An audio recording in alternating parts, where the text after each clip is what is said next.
the one part of homeschooling that has truly overwhelmed me. I've often used overwhelmed before, but I was wrong. This is what overwhelms me. Wow. I cannot, first of all, I'm overwhelmed by the fact that I can't believe we're finally there. Second of all, it's like all the choices we've made so far. I'm like, oh, were they the right ones? Were they the right ones? What?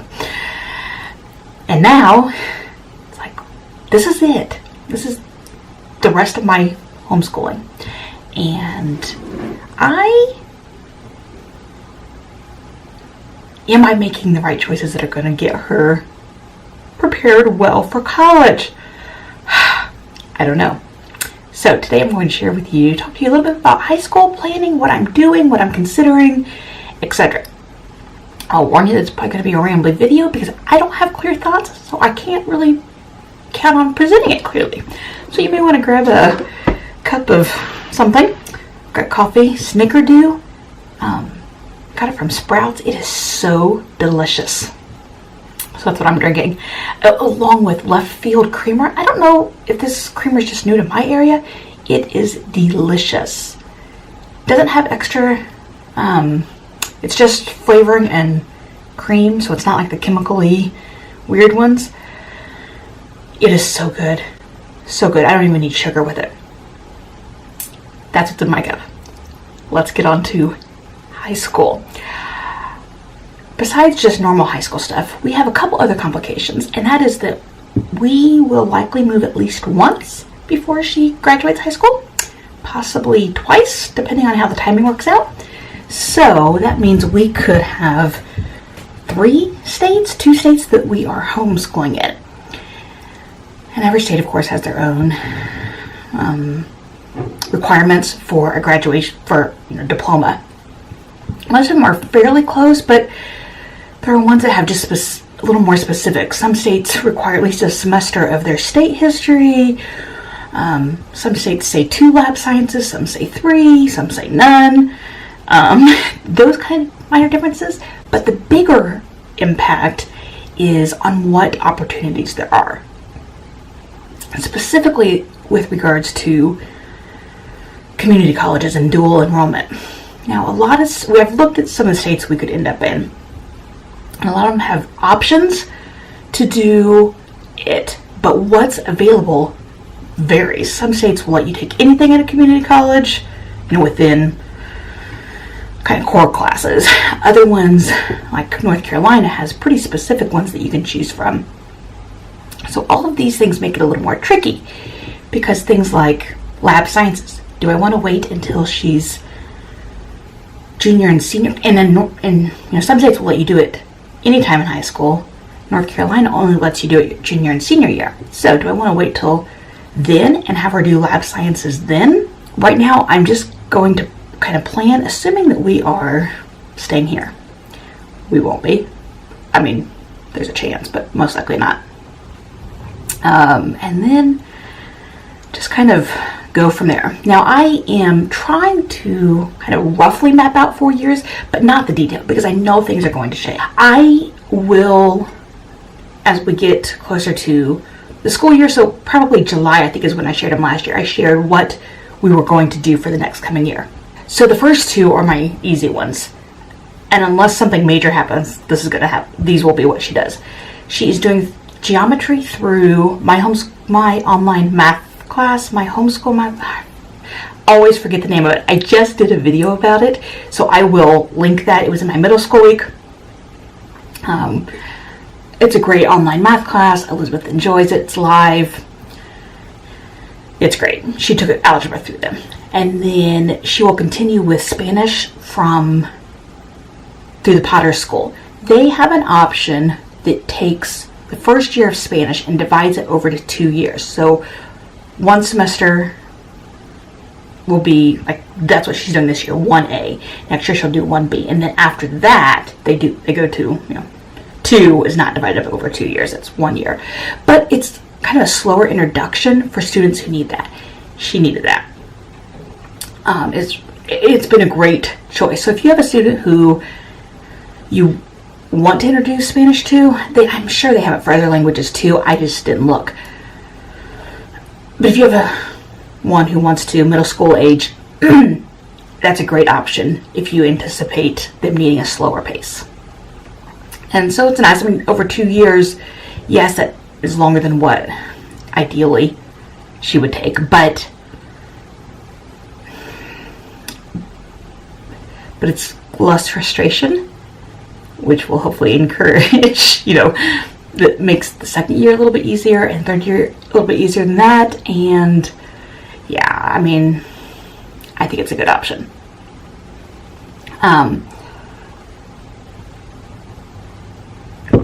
Now for science. North Carolina requires you to do the 2 lab sciences. I think you have to do 3 science credits, 2 lab sciences and a physical science. So I was looking into them, trying to figure it out, what to do. I would really like her to have biology as a lab, obviously, chemistry as a lab, obviously, possibly at the community college, I'm not sure. And then my husband's like, well, she needs physics too. I'm like, well, okay, but I didn't take physics in high school. I did it in college and I was fine. I got a B in the class. So whether she will or not, I don't know. She enjoyed it, but she thinks that she wants to major in nursing. So physics to me is the one that would maybe not count, but I still want her to have 4 years of science. So what I'm anticipating, this year we're going to do a physical science, and I was looking at the different areas of physical science, like what counts as that. I didn't have something that that wasn't a class that I took. And oceanography was one. So I think that's what we're going to do. I don't know what book yet. I've looked and there's a few different ones that are recommended. I'm not sure, but I did see that Coursera has a couple oceanography courses. If you don't know what Coursera is, it's free classes that you can take, and they're college classes that are put on. So it's one of the kind of an open course software. So I think that may be what she does. You work at your own pace through it. So I haven't looked at any other open course softwares. So maybe adding it in with something from the Great Courses, which if you don't know what those are, they're also college lectures. They're either on video or audio. We would do video. So that, I think it sounds interesting. Something completely different than we've talked about oceanography here and there, and we did some a couple years ago when we did a year with astronomy and meteorology and oceanography. So I think that would be interesting, and she seems interested to it. Like, that's what she chose. So I think that'll be science. History, she is doing American history this year, but kind of like bits and pieces of it. Something I put together. It was just kind of a fun history course for her.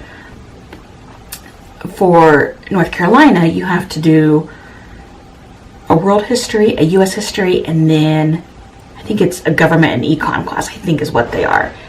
Or world civilization, I forget. I didn't write it down because, I don't know, we already kind of decided that she wanted to do her American history unit next year. Oh man, pardon me, my nose is allergies today. Anyway, so I was thinking about history and what I wanted to do.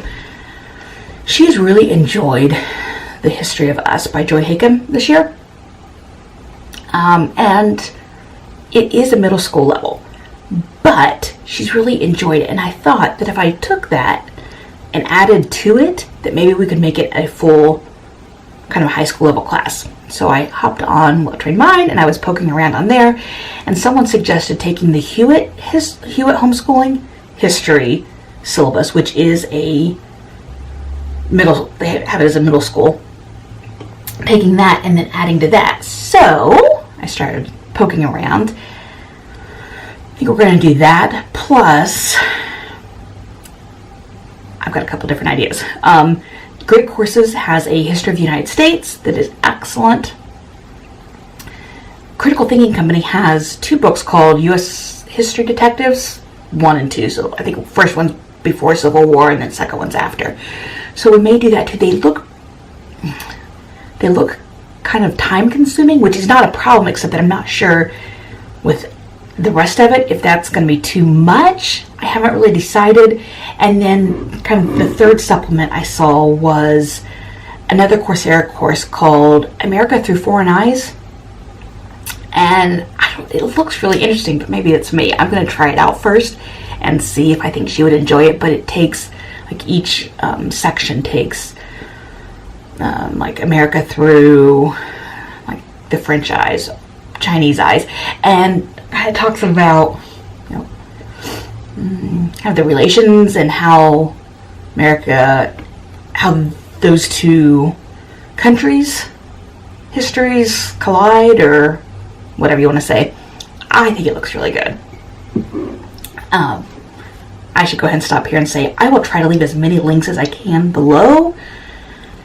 I have a lot, though. I may make it as a blog post and then link it over there, because there's going to be a lot. Either way, check the data bar. So, I think those are going to be the history, and then we'll do some writing within that too. Probably kind of a weekly paragraph writing, maybe a summary type thing, and then maybe a couple longer papers. Language arts. This is the one that I'm really stumped with. Not stumped. I don't know where to go with it, because one thing I've heard forever is that often one of the complaints a lot of high school teachers and college professors is that homeschool kids don't have strong writing skills. And so when they come into high school or college, they kind of have to completely rework. So in my mind, for all this time, I've been concerned about that. And now I have a daughter who that is a struggle for her, not because of my teaching, but because of her own struggles. So this is where I, those insecurities and concerns and whatever collide. I know that she'll need to continue doing spelling. We're going to continue doing mega words. She will also have season 3 of analytical grammar. She's finishing up. She's about halfway through season 2 right now. So when she's done with that, I have told her that if she wants to go ahead and start season 3 this year, she may. If she wants to start over the summer, she may, because it's a full semester, whereas the other 2 seasons have been much shorter. So I don't know what she's going to choose. I hope I'm going to kind of push to get at least some of that done before, so that she doesn't have as much, because it's a good chunk. It takes usually 30 minutes a day for her to do a lesson. And that's a lot of time within everything else at the high school level. Anyway, so that's grammar. For an English credit, if you're not aware, it's supposed to roughly be a semester's worth of literature and a semester's worth of writing, with a little grammar tossed in, but not so much as a separate course unless your student needs it. And since she's not finished that, I want to go ahead and include it. As well as spelling. That's not usually something you include at the high school level, but for her, it's a necessary. Roughly maybe 70 hours each worth of literature and writing, and then 20 hours of grammar and spelling, roughly. So, writing. She's been using writing and rhetoric, and we really enjoy it. I think it's a great course. I have a video about it. I will link it. But she's kind of getting bored, and I don't know if that's enough reason to change. The other part of it is that I feel like she needs more. So what I'm proposing to her, and we're kind of considering, is doing one book of it, and then the rest of it will count. So instead of doing 2 books, do 1 book, and then an online writing class for the second one. And I have no idea what we're going to do. She's not a strong writer, as I've said. And what I would really like is something that, here's how to write a basic 5-paragraph essay type of class, and here's how to do a basic, I don't know, research paper type of class. That kind of thing I think would be good for her, since writing's not a natural thing for her. She doesn't really enjoy it. I mean, some, but she's very like minimum with it. Like, that's my husband, same way. He'll do it, but kind of not the minimum as in like in a lazy way, but just like not profuse. Not like me. So I need something that's just going to teach her, like, here are the very basic, like, here's the basic way to do this. And that way, kind of formulaic, so she can just do it. She just knows what to do. But I'm not sure through where. Considered Brave Writer classes, Write at Home, WRITE. They have some online classes, so I just need to kind of poke around and figure that out. Then for literature, again, to go along with her writing not being strong, and it's just reading she's very slow with it, and it just takes her longer, and it's not something she really enjoys much. I know it's like a sin of homeschoolers to admit that, but it's true. Homeschoolers are supposed to love reading, but she just doesn't. So that leads me to, what am I going to do for it? I've looked at Lightning Literature from Hewitt. They have semester packs that are like American history, like different American history levels, like different centuries. There's also some British history or British literature, that kind of thing. I was actually, though, looking at the 8th grade pack, which I know is middle school, but I think it is probably more, it's definitely more her level, I would say, than, because the high school ones are supposed to be good for, like, whether you're 9th grade or 12th grade. Well, she's definitely not at a 12th grade reading level. So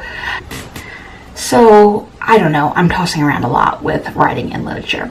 If you know of one that you have used or that you've just looked at and looks good, leave me a title below. I'd love to look around. I would really love someone who I could like sit down with and help me map this out. Because language arts is really it's probably my biggest struggle with her. Everything else, I think, yeah, I'm confident that I can piece together a solid course. But language arts, I'm struggling. But that brings us to electives.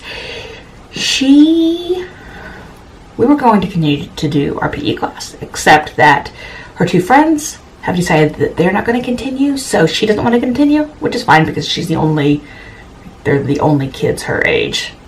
There's a couple boys, but otherwise, that's it. So I'm fine with that. But I would like to continue something with, she'll need something for physical. She's taking a power bar class right now, 1 hour a week, so maybe we'll just continue that, plus family activity, I don't know. Because that would be an hour a week. That's I don't know, roughly 20 hours, which would be about not quite a quarter of a credit. So she's going to need a little more. So anyway, we'll have to figure that out. And then music, we're going to continue with piano, but she decided that she thinks she may want to switch to guitar. So we're going to try that out, I think, here this spring, and then decide. And then she'll do that. But again, that'll be kind of an hour a week plus practice, so that'll count we can make that count at least for a half credit of music. Then she wants to take, she thinks, photography. So I've looked at a few online digital photography courses, so we'll probably do something online. And then there are a couple places locally that do, like, photographers who do kind of personal classes. So they're too expensive to like have that for like a weekly thing all year. But I think that we will have her do a couple of those, maybe like one towards the beginning of the year one over Christmas break and then one at the end of the year. And then I was on Coursera before I hopped on here, and I saw a course called Seeing Through Photographs. And it looks really interesting. The description says something about like helping people to learning to look at photos with a critical eye, but not like critiquing it of, oh, that perspective is weird or the lighting is off. No, it's like kind of each module is like, one is science and photography. There's people in photography, history.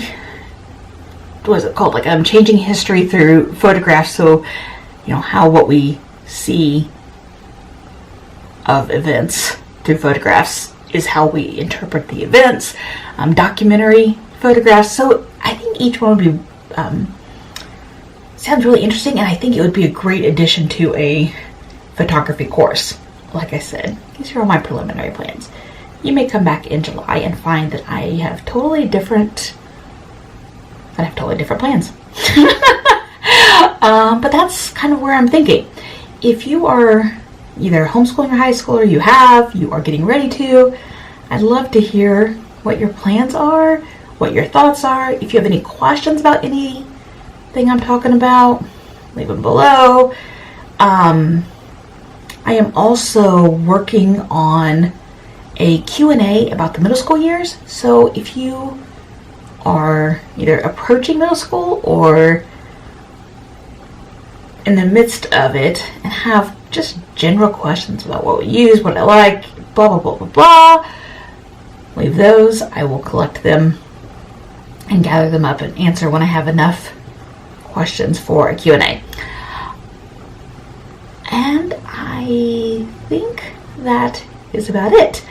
You can click here on the screen now to see my middle school playlist, as well as my curriculum spotlight reviews. So if you're looking for new things for the coming school year, check that out as well. Like I said, if you have any questions, comments, whatever, leave them down below. Thanks for watching.